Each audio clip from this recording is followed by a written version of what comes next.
I'm Eileen Riley. I'm the president of the League of Women Voters. Our league will be moderating tonight. Just a little information about the league. We're a nonpartisan, grassroots political organization open to men and women. We encourage informed and active participation in government and work to increase understanding of major public policy issues. The league neither supports nor opposes any political party or candidate for elective office. I will introduce tonight's moderator, Mr. Mark Pikowski, who is a resident of Mahopac and a 25-year veteran of as a public school music teacher in the Yonkers school system. A firm believer in community and public service, Mr. Pikowski has served on numerous advisory councils, most notably as an advocate for public education and arts and education. He has been a Board of Education trustee for the Mahopac Public Schools and has been a member of the League of Women Voters of Putnam County for 9 years. Ladies and gentlemen, a little applause for Mark Pikowski.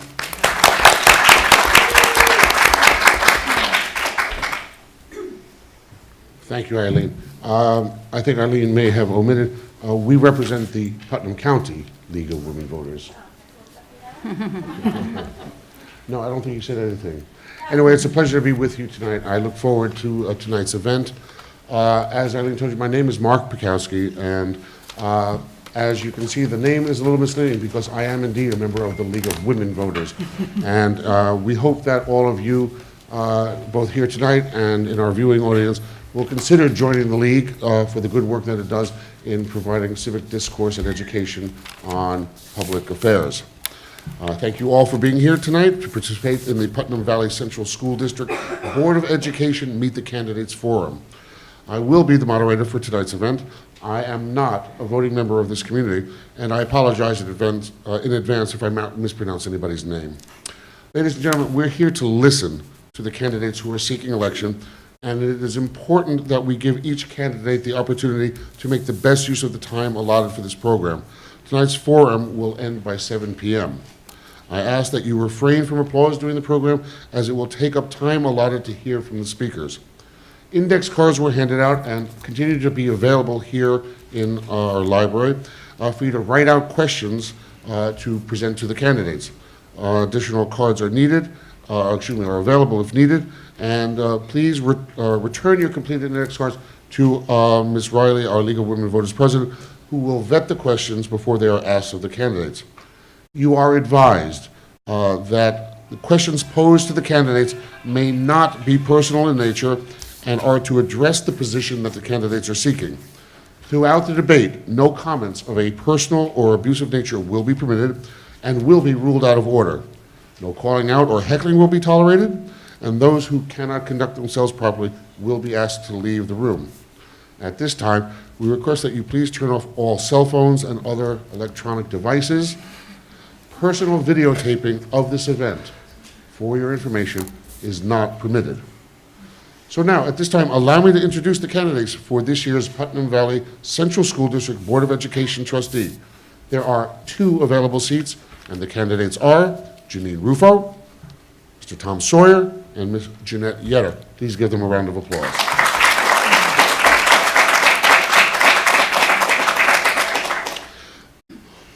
Excuse me. The ground rules for this evening's event are as follows. For all statements by the candidates, the timekeeper, Ms. Dana Lopez, a Putnam Valley resident, please give her a round of applause. The timekeeper will notify the speaker when 30 seconds remain by holding up a sign that says 30 seconds. And when the time is up, by holding up a sign that says stop. All right. The order of the speakers has been determined according to the drawing of lots.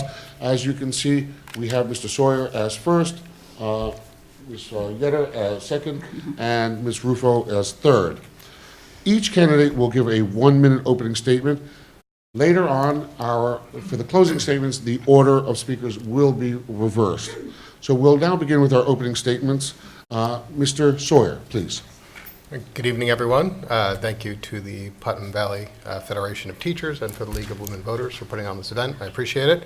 To my other candidates and to everyone here in the audience, it's good to see a decent turnout here. Although background about myself for those of you that don't know me. I've been a resident of Putnam Valley since 2005, and I currently have 2 children in the school system, one entering the school system next year in kindergarten, and my daughter who will be going from the elementary school to the middle school next year. So I have a vested interest in the education that our children are getting, and this is my first Meet the Candidates event, so I apologize. I'm a little nervous. The education that our children get, it's very important to me. Also, the voice that the Board of Education is able to provide, not just for our parents and for our students, but also for our community at large, is very important to me.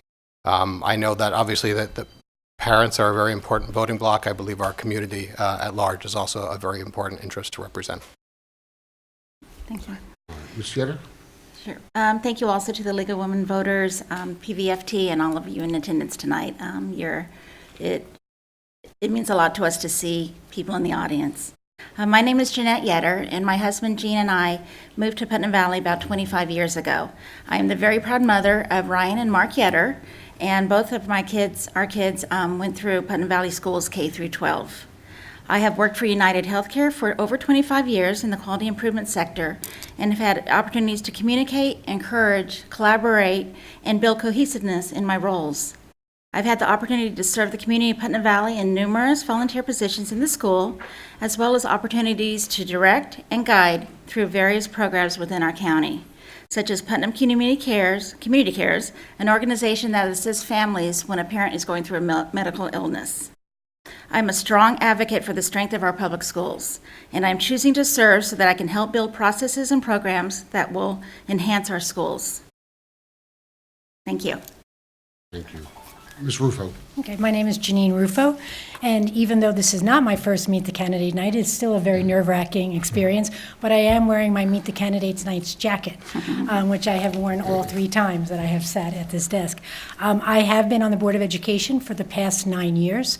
My husband Larry, my son Michael, and I, and my mother-in-law at the time, moved up to Putnam Valley, actually Cortland Manor, 18 years ago. I was already very actively involved in the Yonkers PTA down there. I'd been president and on their council and rolled right into being involved here. I am a school social worker with the Nyack Public School District, and I have been for the last 15 years. The year before that, I actually worked at the Putnam Valley Middle School as a school social worker, leave replacement. I think I bring a unique perspective of being a school staff member, a parent, a taxpayer, and a clinician, which I think, and the experience on the board, which I think allows me to contribute a great deal to our schools. Thank you all. We'll begin this portion of the forum by presenting questions prepared by the Putnam Valley Federation of Teachers. Each candidate will have 3 minutes to answer each of these questions if they so choose. Question number 1, and we'll begin with Ms. Yetter. Question number 1, why are you running for the Board of Education? And if elected, what will be your priorities? I think that's a great question. And a person might wonder why, when my children have already gone through the schools and graduated, why would I choose to serve? And that's the exact reason why I would like to serve the Board of Education. We are given much, and it's important to give back. I wish that every parent who had a child go through PV schools would choose to continue serving, because we were the recipients of such great things before us, and that came before us, and so it's great to pay it forward, or pay it on. Over the last 25 years, we have seen the best of times in our community. We have seen our community come together as a team, even most recently, and we have seen areas where we can continue to improve. I am not running on a single issue, one individual concern or cause. I'm running to contribute to the decisions that will benefit and impact the community and citizens of Putnam Valley. I am familiar with our community through my many connections that have developed through my involvement with the schools, my church, and my many volunteer activities. My first priority on the school board would be to listen to teachers, students, administrators, and our citizens. Some of my strengths include that I listen, learn, observe, and educate myself before making important decisions. I get to know the facts.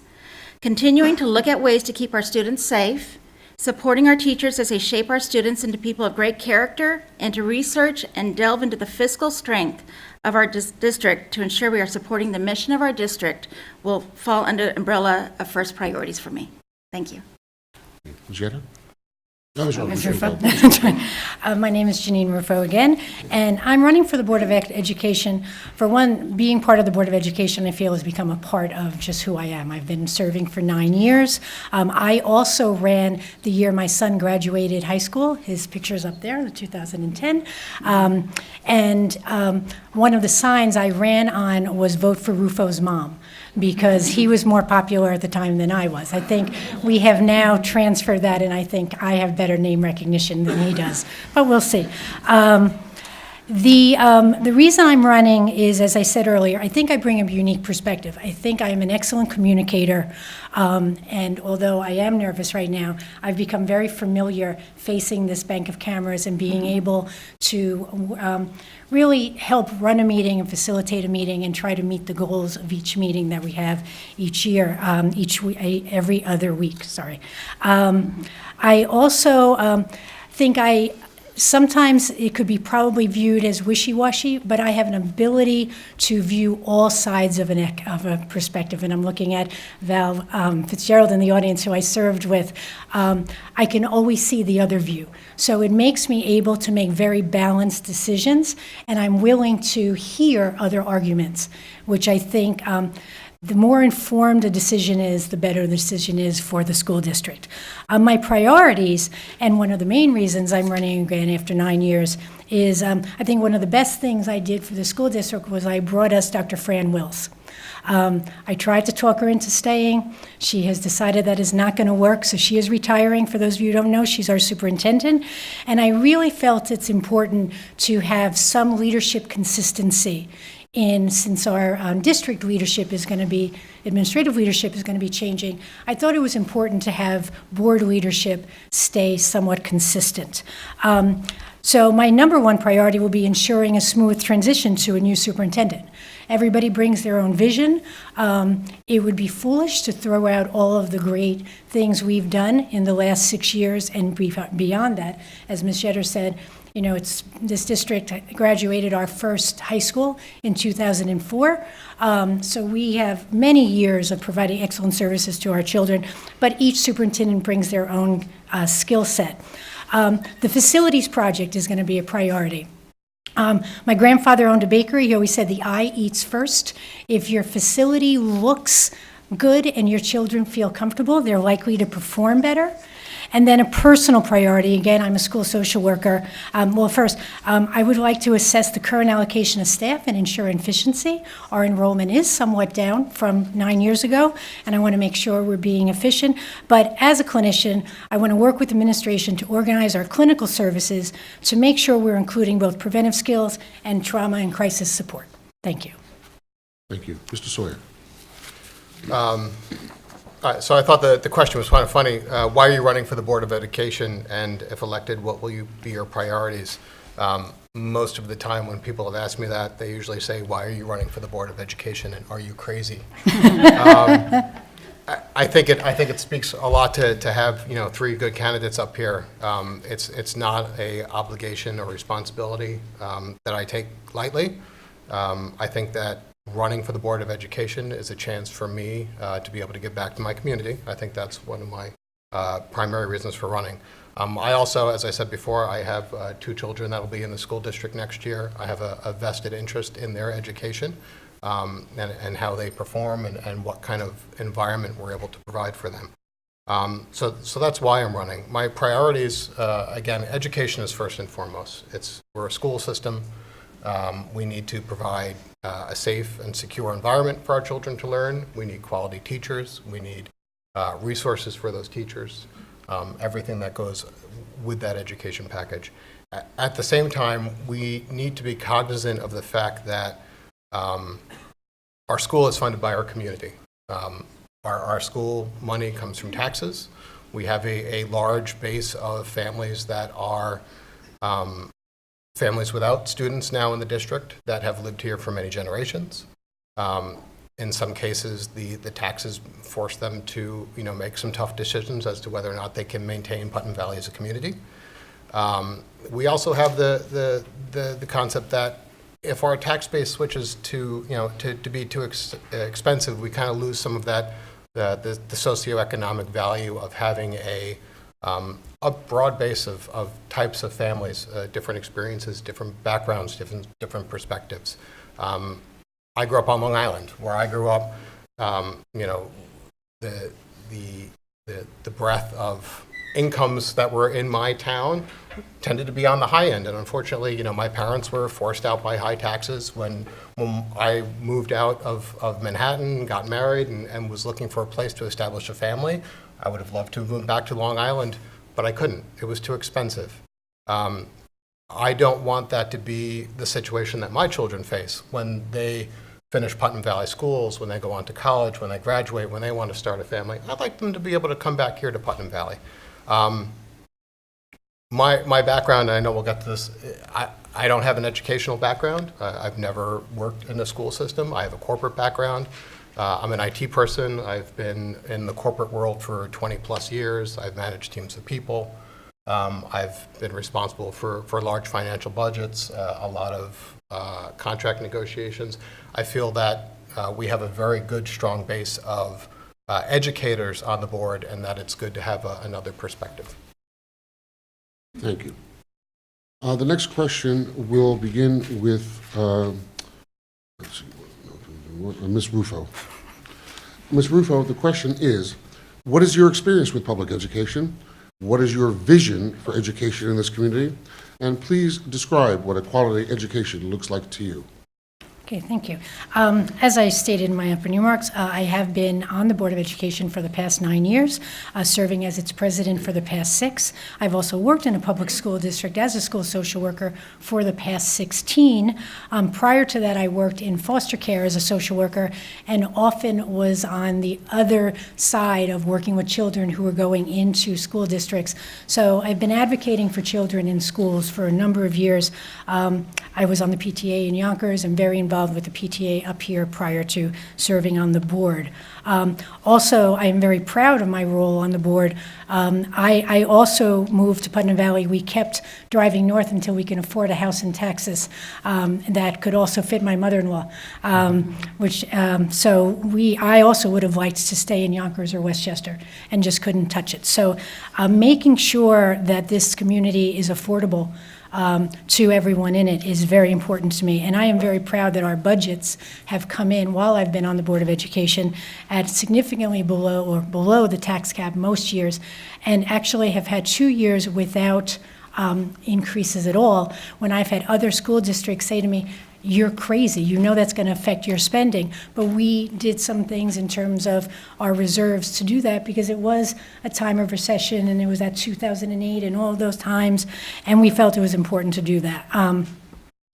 Following 2008, I was on the board then. My vision for education, I think I wish education, my vision is that it prepares students for the future. Yesterday in Clarkstown, there was a tragedy with a 19-year-old who was found having taken his own life. I would hate to be those teachers wondering what happened, you know, could we have done something else to prepare him for the future? The world is a frightening and a wonderful and exciting place, and I think we need an education that helps our children, our students, follow their passions and interests, feel they have a voice in their education and their programs, that all our students graduate and or achieve the appropriate certifications. There have been a lot of changes. Not everybody gets a high school diploma. There are some other options where it used to be a local diploma, but everybody should get the most rigorous certification or diploma that they could have, and that students perform up to standards equal or greater to neighboring school districts.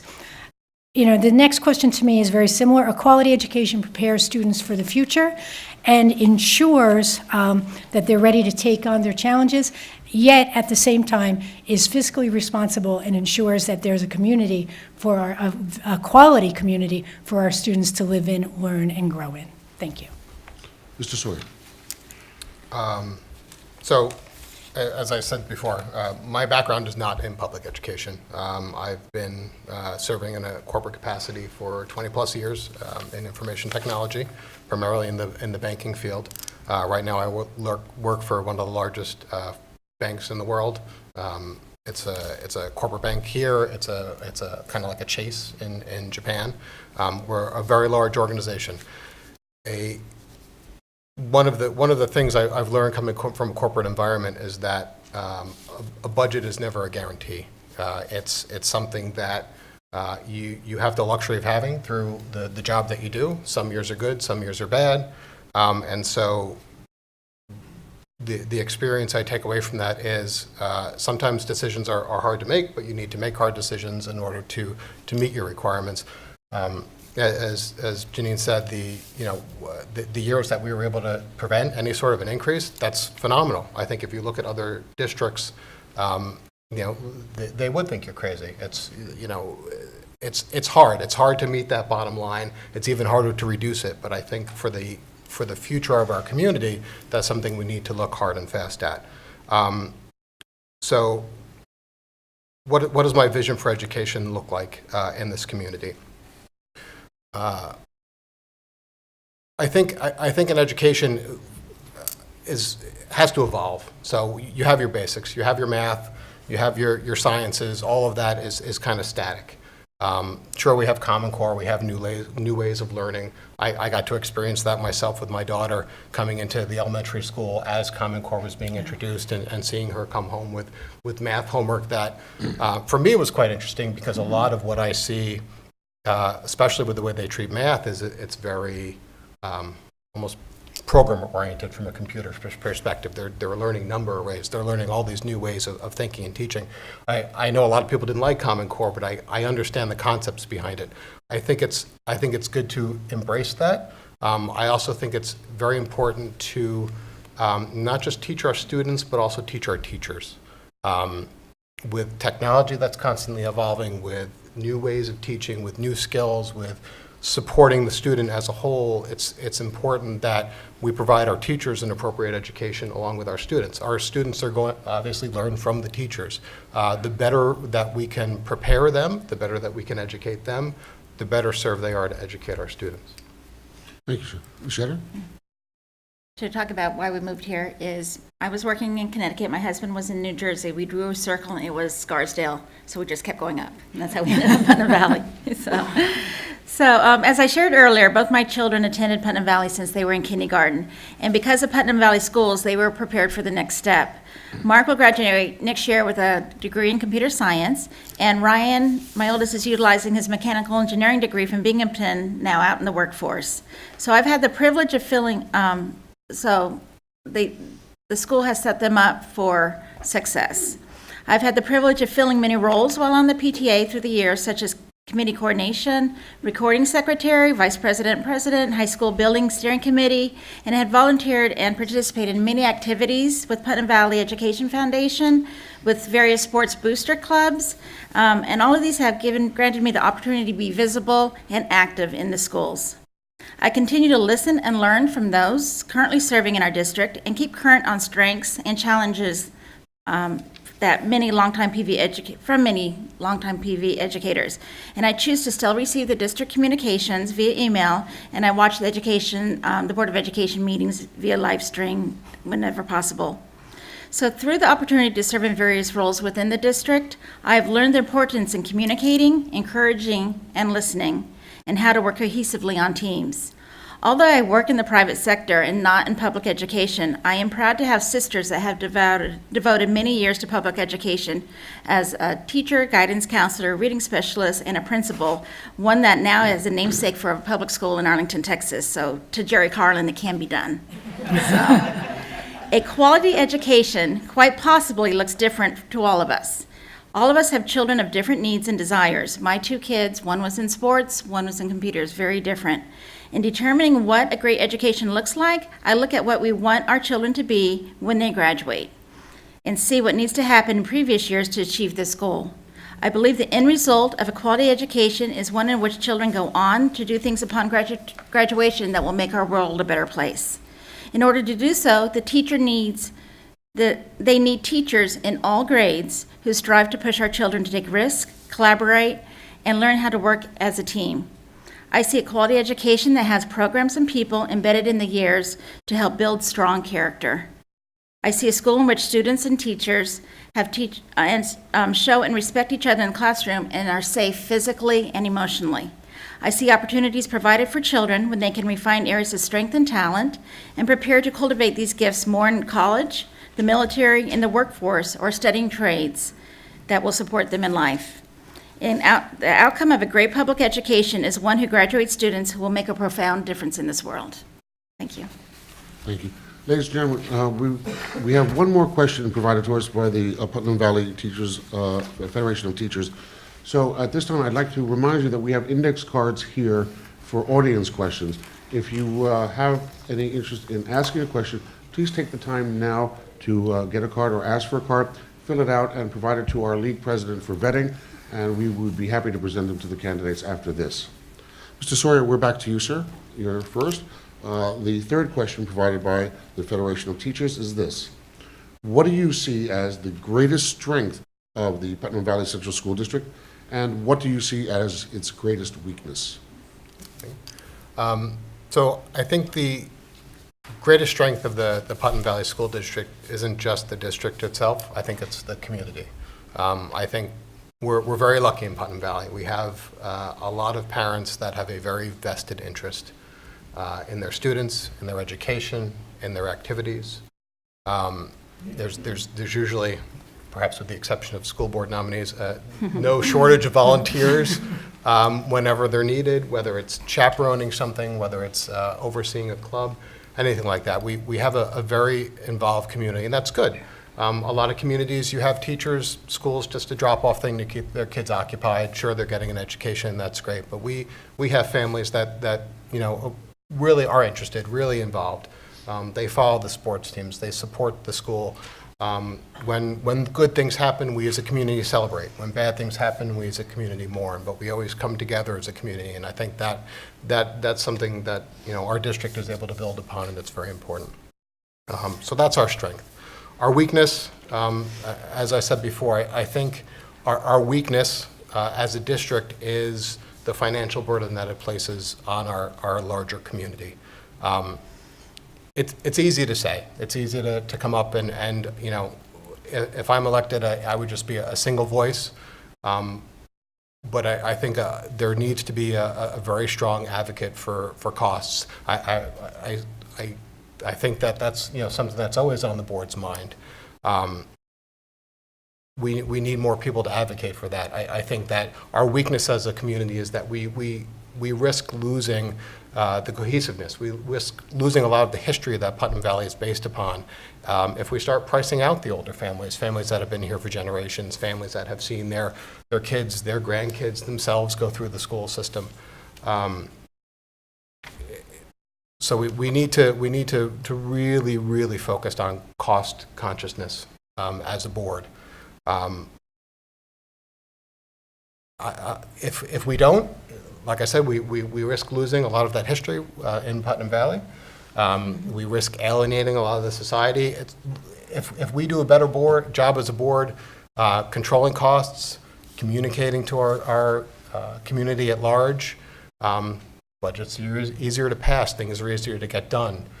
There's a lot of effort that the board needs to do, I think, to really engage not just the parents of our students, but the community at large, so that we can foster that great community sense that we have. Ms. Shannon. So I think our greatest strength in this school district are our students. Upon graduation, most of them have developed skills and have the tools to take the next step. And due to the schools, they have led that path for them to follow.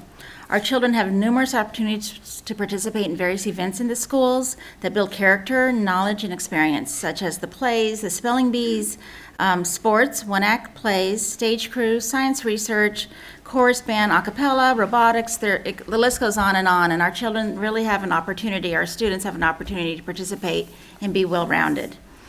I like the word challenge versus weakness. So our challenge is looking at these students who don't feel prepared and aren't ready to go into the workforce or college. These are the students who easily fall through the cracks. And what are we doing as a district to prevent this from these students from being lost? I see great things going on in our existing classrooms, but feel it's continually important to look to see what needs to be done to maintain and grow our educational programs. Our teachers are a huge strength, and we need to listen to them and hear their needs and as they are the closest to our children. We have a great community, and I would love to see more residents take an active role, either ones that have kids in the school or out of the school like me, and volunteering and stepping up to assist in the school. And I echo a lot of the sentiments, I won't repeat them again, what Tom said regarding the budget. We do live in a community where we are really strapped for taxes, and it hurts. My husband and I were both full-time working parents, and I honestly don't see how a one-income family does it sometimes, because it's very challenging. And so that definitely, I think, is a focus of the board to look to see where every dollar, we look at home at our budgets and see where every dollar is spent and where it needs to go. And I think that the district has done a great job of really looking, but I think it could also be done even more. Thank you. Ms. Ruffo. Okay. So in terms of the greatest strengths, and I think we've all started with this, we have great kids. Our students are caring, they're involved. Talk about managing multiple priorities. I don't think I know that many students who aren't on a dance team or a sports team and help volunteer and do a lot of other things. We have great students. Many of them attend clubs. Our most attended club is the Make a Difference Club. I think that says volumes about our students. We have caring teachers. Many have been here over the years. Many of them grew up with this high school. I've heard many of our teachers say our kids and mean it. You get a real sense of family among the Putnam Valley staff here. We have caring, dedicated, creative, and energized, and I'm stressing energized for Dr. Fran Wills, administrators. And they absolutely want the best for our children and strive to have that happen. So those are our strengths, and they're enormous. I also had a hard time with the word weaknesses because I couldn't think of any, but I could think of plenty of challenges. One challenge is that our students don't perform as high on test scores as we would like them to. And I don't know why, because we have the greatest kids around. So I think the staff and parents and administrators have to continue to look at why that is. Certainly, the tests are an interesting animal these days with people not taking them, but that is definitely a challenge. Both Tom and Jeanette said it. We live in a community with virtually no commercial tax base. That is a challenge. All of our education, all the things that we put in place to enrich our children really do fall on the burden of the taxpayer. So that certainly can present a challenge because we do not. Our community is the best part. I have a friend who will frequently emote, "I love our town," because of the feeling of community that you get here, and we would hate to outprice, anybody. Part of a town is having your multiple generations. I saw a grandparent at a game the other day. I happen to know all of their children graduate, all of their grandchildren graduated, but they still come to the games. The biggest, I think, challenge that we have is our unfunded mandates. We have a number of things that we are required to do, including social emotional health, a lot, which is also very important, which is obviously very important. I'm a school social worker. I would be the first to say you need social emotional learning, but we are not given the financial support to do that. So how do you manage those two priorities of a non-commercial tax base and unfunded mandates and still give our kids what they need? Thank you. Ladies and gentlemen, I'm going to now read questions prepared and submitted by you audience members. Each candidate will now have 2 minutes to respond to each of these questions. And the first question has to do with taxes. Do you feel that taxes in Putnam Valley are too high? What will you do to reduce school district spending? And is there any rate of taxation that you feel is unsustainable? Ms. Yetter, we'll begin with you. I think taxes are always too high, but unfortunately, we have to have taxes in order to provide the programs that we have. With that, I do think, in the private sector, what we do is we have a budget. We follow the budget. We look at every dollar we have to spend. We look at programs and see if they're being effective, and if they're not effective, can they be? What do we need to do to enhance them? Or to cut them. I think that every program needs to be looked at, if that's the case. I think that the teachers and the staff needs to be asked what programs do they think work, what they don't work. They may have ideas where budgets can be cut. I don't know. Hopefully they have been asked that before, but I do not know. And what was the third part? The third part was, is there any rate of taxation that you feel is unsustainable? That's a challenging question because we all come from different backgrounds and different incomes. That's a challenging one for me to answer. So I just, when we buy gas goes up and we still have to fill up our cars. So there's expenses all over that we really need to just check, to really just monitor and see where we can save money where we can. Ms. Rufo? Would you mind repeating? I'm sorry. Would you the three parts threw me off? Would you mind repeating it? The three parts are, do you feel that taxes in Putnam Valley are too high? What will you do to reduce school district spending? And is there any rate of taxation that you feel is unsustainable? As Jeanette Yetter said, yes, I do believe that taxes are too high. We are a working class community and taxes are high. On the other hand, that is as I mentioned earlier, without having a commercial tax base, that is the only way that our schools are funded. It is also the only taxes that the public gets to vote on. I would like to vote on several other spending that the government instills in us. The second part was I'm sorry, could you read? District spending. District spending. We have, in the last 9 years, when my son was in this school, was the largest we've seen. We have about 80 less students than in 2008 when our largest graduating class graduated. So we have about 80 less students. I think we can look and try to be as efficient as possible with what we have. Even though 80 does not seem like a lot for a high school, that's 20 a year, I think we can look and try to be more efficient with what we have and not jeopardize the quality of our program, which is certainly a priority. And the rate of taxation, I'm really very sorry. Can you freeze? It's been a long day. Sorry, the third? The third part. Is there any particular rate of taxation that you feel is unsustainable? That's why I forgot it, because it is a very hard question to answer.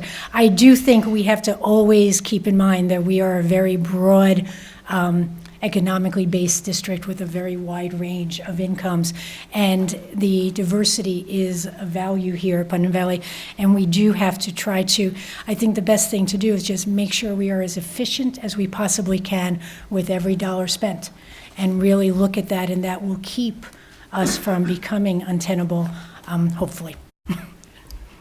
Sure. I'd like to answer that question in reverse and start with the unsustainable part. So what I said before, I think, yes, there is a level that you get to that becomes unsustainable. I think that there are a lot of families that are on fixed incomes. I think there are a lot of, single parent, fixed income families, working families, that you reach a point where when your taxes get so high that those families can't afford to call Putnam Valley home anymore, that's your unsustainable point. You'll always have families that will be able to cover it, that maybe the high taxes, that doesn't amount to much for them. But you have the flip side of that. You have the families where that tax bill really, really impacts them.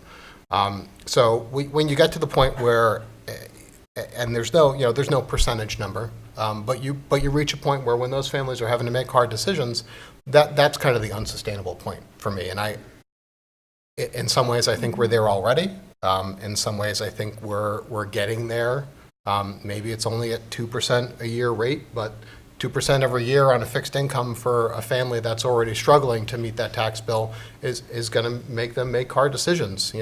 Maybe it's only turning the thermostat down a couple of degrees in the winter so that the heating bill isn't so high. Maybe it's moving out of Putnam Valley, and I think that's where we really start to impact the community. So I do think that there's an unsustainable point. How do we address that? How do we reduce the costs? There's big things and there's little things. I know that a lot of times you'll hear when you start saying, we want to try to cut back on, perhaps, teachers getting paid to oversee clubs or take the books at sports games, and that there's a lot of contractual obligations in our spending. Teachers' contracts are a good time to look at that and to see, hey, maybe these are things that we can surface with volunteers that won't cost the district. There's the mandates and there's the political side of that. No, I'll stop now. Thank you. Ladies and gentlemen, obviously, budget and finance are very much on people's minds, so I'm going to ask a follow-up question on that topic. And Ms. Rufo, we're going to begin with you. And ladies and gentlemen, some of the questions that you have presented are very similar, so I'm going to combine them in the interest of time. The question is this. Our legislators have acknowledged that the manner in which we fund our schools needs to be addressed. The foundation aid formula is outdated, and the tax cap is burdensome for many districts. What is your belief on how schools should be funded? How will you advocate for your position? And can you give us an example of how you might bring more revenue to our district? Ms. Rufo? And that's a very all-encompassing question, and it is one that we've talked about while I've been on the board for all 9 years. Schools are funded the way they were in feudal times, so we certainly need to look at it in that it is many people, if their taxes are based on their property values, but their property values do not refer to their disposable income or their available income. It's simply what their property value is. So it is a real challenge for people.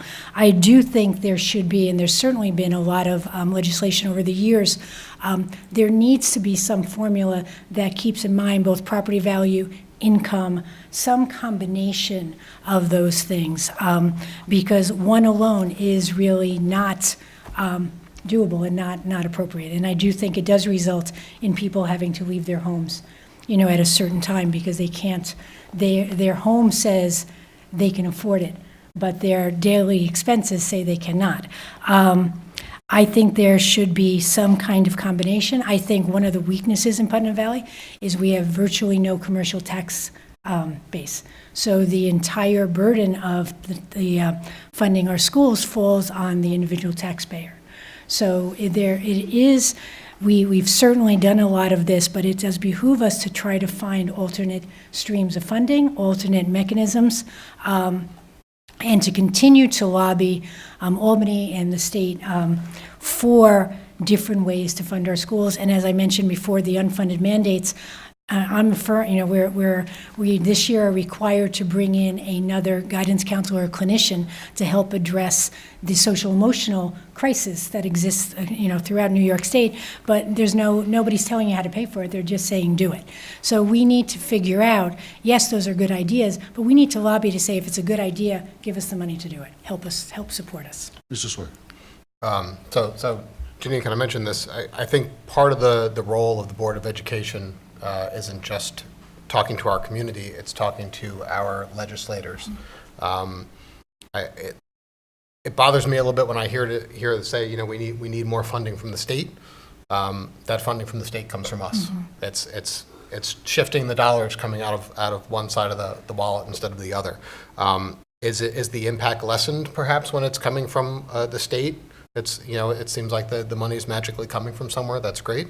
But ultimately, it's still coming out of our pockets. New York State in general, not just our local school taxes, but New York State taxes in general are driving a lot of people out.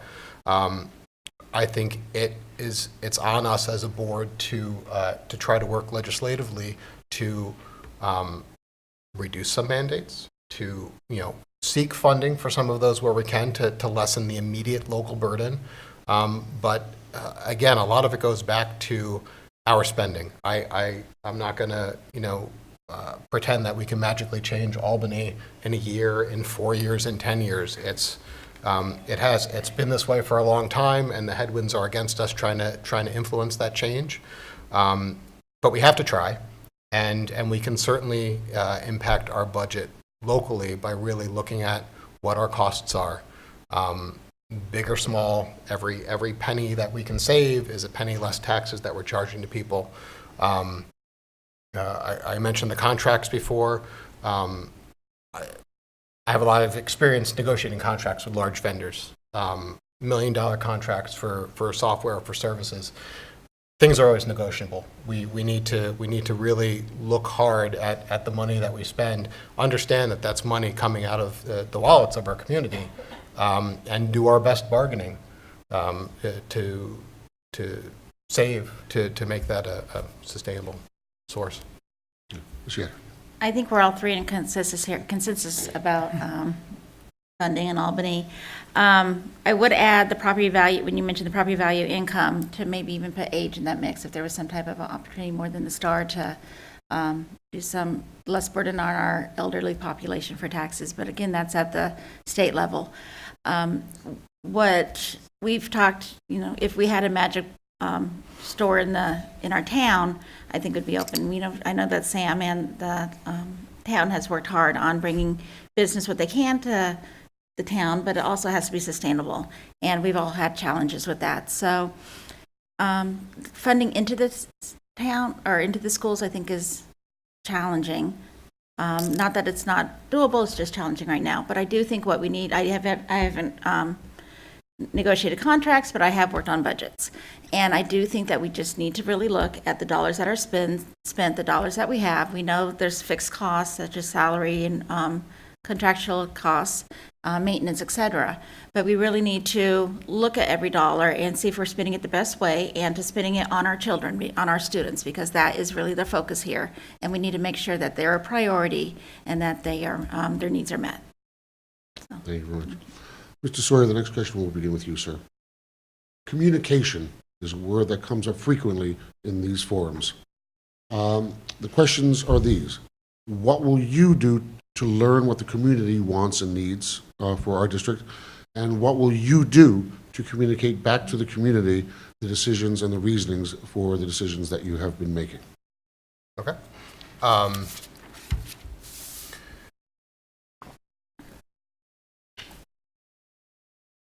Keeping an open mind. I think that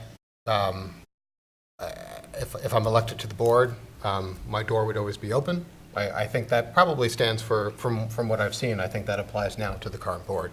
I don't think that there's a problem in listening. I think that there's can oftentimes be a problem in not having a preconceived decision on things. You need to keep an open mind. You need to listen to all sides of an argument before really coming to a decision. Not to say that we don't have our biases, not to say that we don't have a direction perhaps that we want a decision to go, but I think it's, especially in a position like this where you're elected to represent a community at large, you need to take everybody's feedback and input into account before you ultimately arrive at that decision. I'll give the bond vote as an example. Somebody asked me, Facebook is a tricky thing. It's, in some ways, it's a really great way to communicate with people, and it's also a very divisive way to have people take sides and stand firmly in their ground and argue till the day is over, and never really get anywhere. And I think that's tough. I think it makes communicating difficult. It makes taking sides easy, but it makes debating, discussing, and really coming to agreement a very difficult task. So I think we need to be open, and we need to be open-minded, and I think that's the best way to really value and appreciate the community's feedback. Ms. Yetter? If you know me at all, you know that I like to communicate via all different avenues. But one thing I do see, I think the school does a wonderful job of communicating with their parents, with their students, getting the information out that needs to be. The website is a great vehicle, all different areas. I believe what is needed is communication to those, for example, like me, that do not have kids in school. That it's interesting once your kids graduate that when all the communication stops, it's almost like a withdrawal.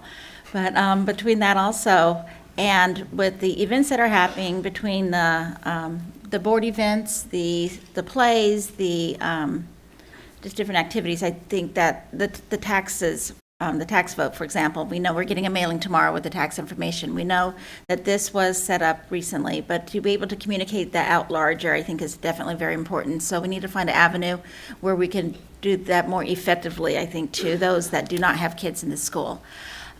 With that, I'm trying to think what the second part of the question was. With the, what would I do personally? Well, one thing I think Facebook is a great vehicle for communication. I think it's a terrible vehicle to debate issues. You won't see me debating issues on Facebook because I think it's a lose-lose affair. If you want to discuss with me something, come and sit with me, have a cup of coffee, talk to me, pick up a phone. We're all reachable. But I think that Facebook is good for some things for communication, but not good for debates. I would also love to see more participation at the board meetings physically. We have questions within our district. Come and ask. The board is here. The meetings are scheduled. The agendas are printed. That goes for the town and the school board. Come in person. Ask your questions. Be informed. Be informed and up to date. So, thank you. Ms. Rufo. Okay. If anybody was to ask me what my own personal strength is, I would say I'm a master communicator. It's what I do. My son will probably say I talk a lot, but it is, as a school social worker, it's what I do for a living. And I think it is very important that that a board members be approachable. We are not, the five of us who serve on the board are not five individuals giving our opinions to decisions that the district makes. We are giving the impression, we are making decisions for every taxpayer in this community. So I often may personally feel one way, but I know that other community members feel another way, and it is essential that we communicate that and that we make those decisions. Yes, we may want this as a parent of a child, but as somebody who does not, as Ms. Jetter said, number of our students, number of our taxpayers do not have children in the school.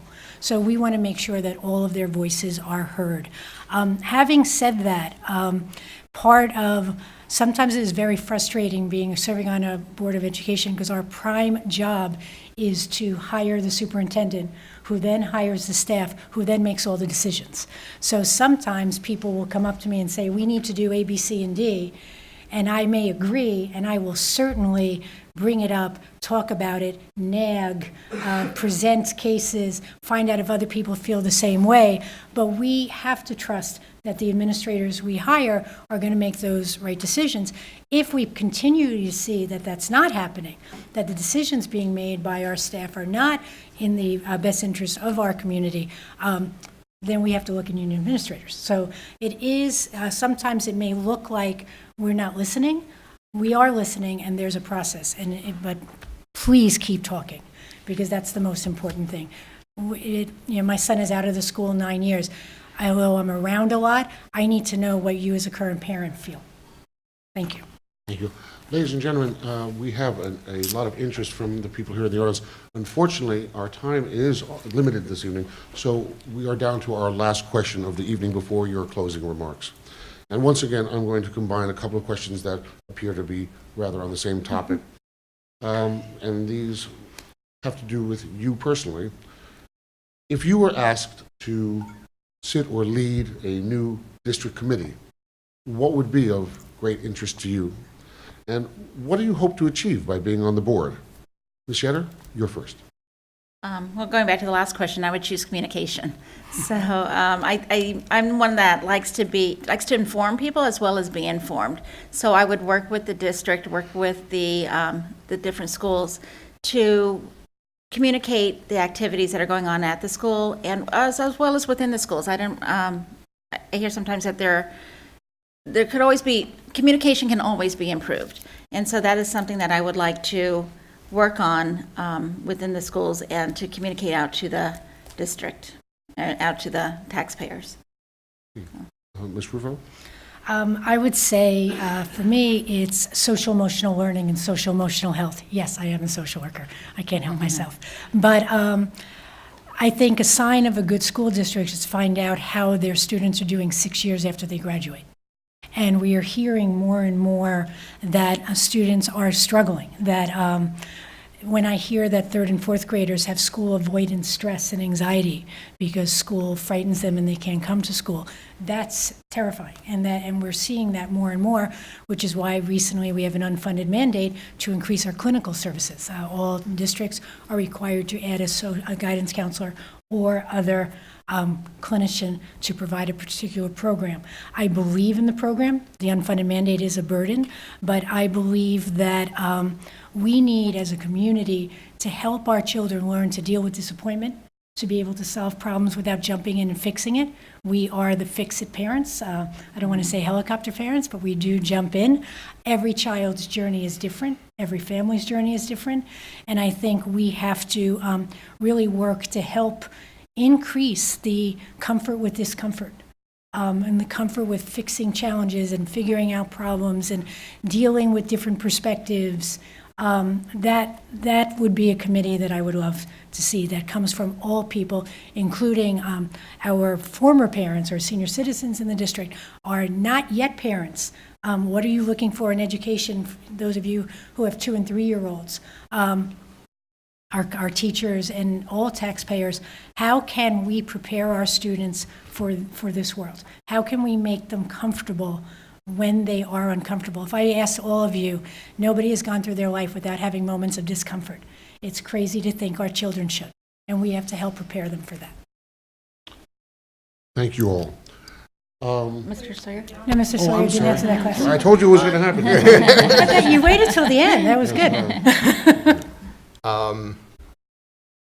So if I had to pick a committee, technology is something very near and dear to my heart. As I said, IT background. I've been in IT and computers. I never studied computers in school. Computers were always a hobby for me growing up. I took one computer class my entire career. It was a senior year in college. I needed a good grade, so I took basic programming. It was fantastic, and I got an A. But technology is something that's always been near and dear to my heart.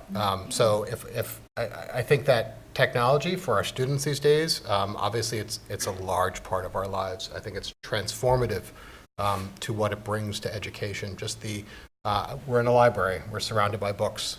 I venture to guess how many of these books have been dusted off recently versus somebody sitting down at a keyboard. The wealth of knowledge that our children have at their fingertips amazes me. I look back at my typing on a TRS-80. You know, my computer class in elementary school was typing. It wasn't computer programming. It wasn't anything like what children have today. So I think, again, coming from a technology background, that to be able to chart the future of how our schools and our students will enable themselves and the skills with technology. Do I expect everybody to go into a computer background? Absolutely not. Some people it's a great fit. Some people, computers are the worst thing in the world. On the flip side, I think that we also need to focus on practical life skills. I read an article recently about bringing back home ec. Kids are graduating, they have all these wonderful skills, they have their Common Core ways of doing number arrays and everything, and they can't boil a pot of water.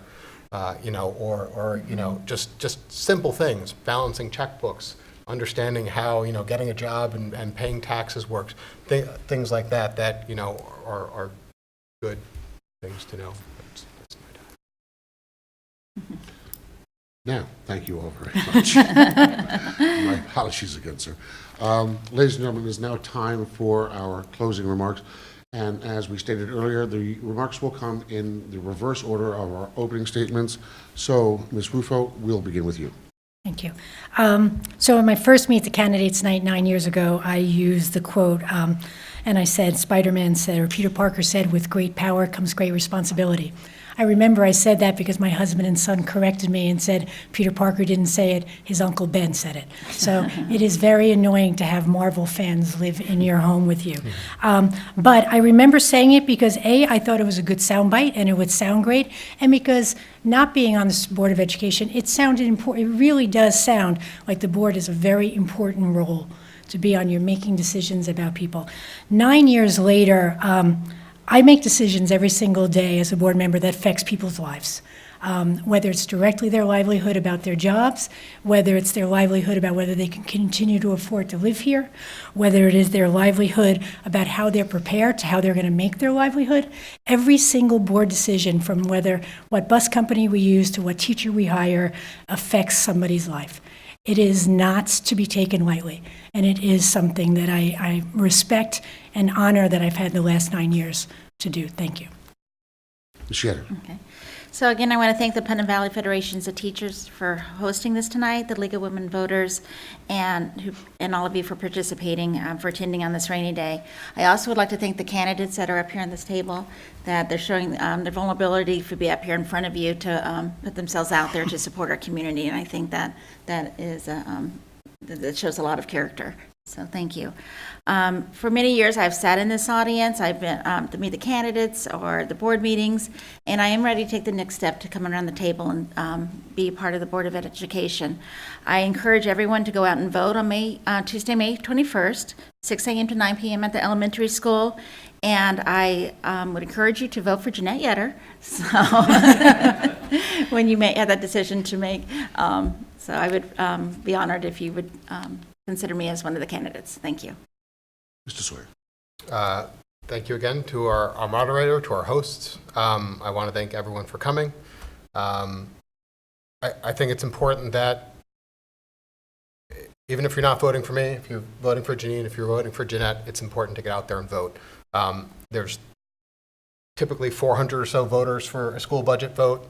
There's a lot more people in Putnam Valley. There's certainly not 400 people in this room. Go home, talk to your friends, talk to your neighbors, whether it's for me, for one of the other candidates. Please encourage people to vote. The question about community and voice, this is one of your strongest voices, is the vote that you cast, whether it's for us, whether it's for the budget, it's important. I want to thank the other candidates. As I started off, a lot of people said this is a thankless job and that you're crazy to run. So I think that for a board that has 3 people running, we're a very lucky community. It's good that we have qualified candidates that are able to sit up here and put themselves out there for the community. So please remember to vote. Ladies and gentlemen, a round of applause for our candidates.